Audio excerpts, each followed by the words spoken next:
Hey guys, it's Dr. Raymond. Thank you so much for watching my YouTube channel. Happy Friday and welcome to episode 12 of my vlog as you follow me as I start my own practice. And I am in an empty exam room in my office. They are finishing up the new paint and carpet, which it looks amazing, and even retiled the bathroom. So I'll give you a little tour. So brand new carpet, and look at this bathroom. I'm super excited. I don't know if some of you guys remember all the tile was like this color, which was kind of hideous. So I am very happy with this. And then brand new carpet and paint in the waiting area, which it looks really nice. My office, which just looks pretty good. This just needs some varnish or a good paint or something. I don't know. So yeah, you remember that horrible pink tile in the bathroom? I'm so happy. I didn't realize they were retiling that, so that was a blessing, because I'm like, how are we gonna fix that up?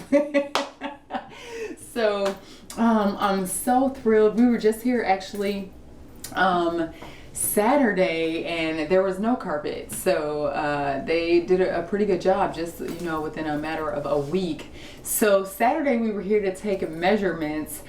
You guys know I struggle bus when it comes to technology and decorating, so one of my lovely friends was kind enough to help me out and pick out some furniture. So here's some clips from our little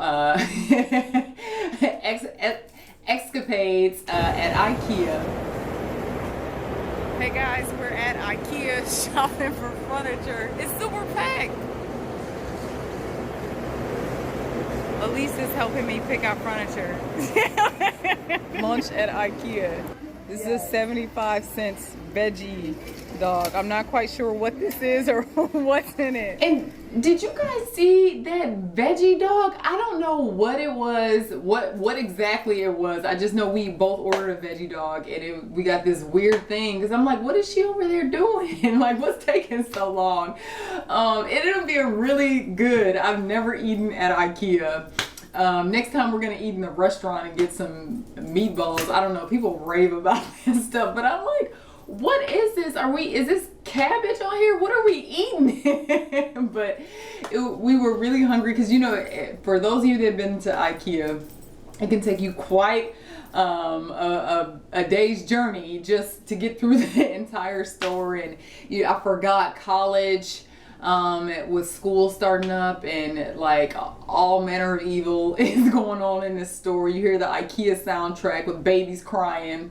So anyway, I'm actually probably gonna head over there right now, since I'm already in the area, and pick up the furniture that we picked out. So I'll have to show you guys that soon. So yeah, today has been what I like to call an impossible day. It's one of those days where you just have so much to do, and you go to bed the night before and you're like, I don't know how I'm gonna get all this done. And that's exactly what happened. For those of you that saw episode 11 last week, I have been in Austin. This is week 2. They gave me no notice. So I drove in last night, because I had all these meetings planned way ahead of time, and no one told me that I was going to be in Austin, so it wasn't like I really had time to reschedule. And it involves so many other people, I didn't want to really inconvenience anyone, so I drove in last night. And we met up this morning around 8 for orientation. And a little bit of computer training where we're just working on scheduling, and then had a meeting with IT about hooking up phone systems. Like, who knew phones could do so much? They're asking me, do you want auto queuing? I don't even know the terminology, but I'm like, I just want a phone. Like, what does that mean? So anyway, it actually ended up being pretty cheap, Thank God, because I was looking at phones and I'm like, what the heck am I supposed to get? Can I just get a regular house phone and we use that? I don't know. So that this week was just a lot of turning on electricity, or scheduling days to turn on electricity, and speaking with Spectrum and getting internet and everything all connected, and then came out here to have the esthetician just take a look at the rooms and see which one she felt would fit her needs best, and then we'll decorate that room as well, with a large input from her. And yeah, that's pretty much it. We have a little, about I don't know, a month, a little over a month and a half until the practice opens. And guys, I am going to be so candid with you. I'm not scared, but it just, some days it feels so overwhelming. Like, in addition to all the other stuff, I'm still trying to work. Now I'm trying to move. And then this whole Austin thing just threw a monkey wrench in my plans. I was fully expecting to be at home and make a lot of progress on packing, which I didn't. And then I actually have to work tomorrow since I switched those days because I didn't work today. So I have to go back either tonight or early in the morning, and I have a full day. And then I'm trying to fly out for a few days of vacay this weekend. So yeah, but you know, we have been teaching on faith, and ever since I started this series, I felt like God has been so much harder on me. Like, he doesn't want to hear complaints. It's like he's the nightmare trainer in the gym. He's just like, bulk up and shut up. Like, just live by faith. You have to live what you preach. So guys, if you are struggling, just know that I am too, and God does not really, he's not having any empathy with me at all. Sometimes I'm asking God, like, can I do this? Or even like, can we do this? Are you sure we can do this? And you know, God was telling me, like, this is a light thing. This is probably the smallest thing we're gonna do. And I'm just like, oh gosh. So I just got to get back in the gym, get back in my word, and keep working out and building my faith. And Monday we are going to discuss Joshua again.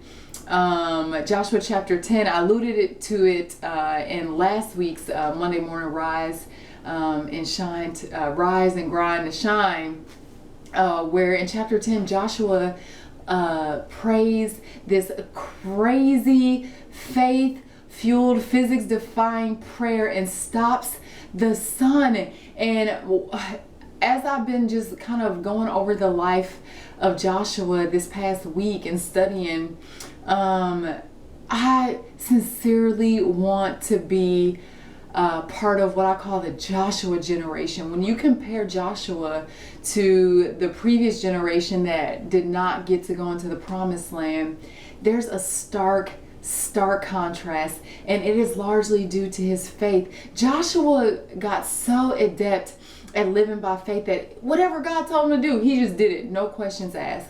And that is my sincerest prayer for you and for myself, that no matter what God tells us to do, we take him at his word. I am ready to see the impossible, but I will be honest, some days are easier than others, but I know he is more than able to do what he promised. And I keep hearing what I told you he was telling me at the beginning of the year. Eyes have not seen, ears have not heard, neither has entered into the hearts of man all that God has in store for those, for you and I, who love him and live for him.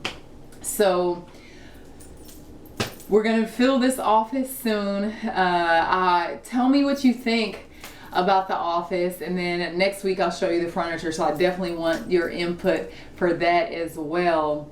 And make sure you like, you comment, and you hit subscribe. And for more information, you can visit my website, www.themedicalinstituteforwellness.com. The link is in the description. As always, I pray that you guys be well, that you have an amazing rest of your Friday and a great, restful, peaceful weekend. Catch a nap for me because I am desperate need of one. And I pray that you continue to dream big, that you believe God for the impossible in your life. And I will see you soon.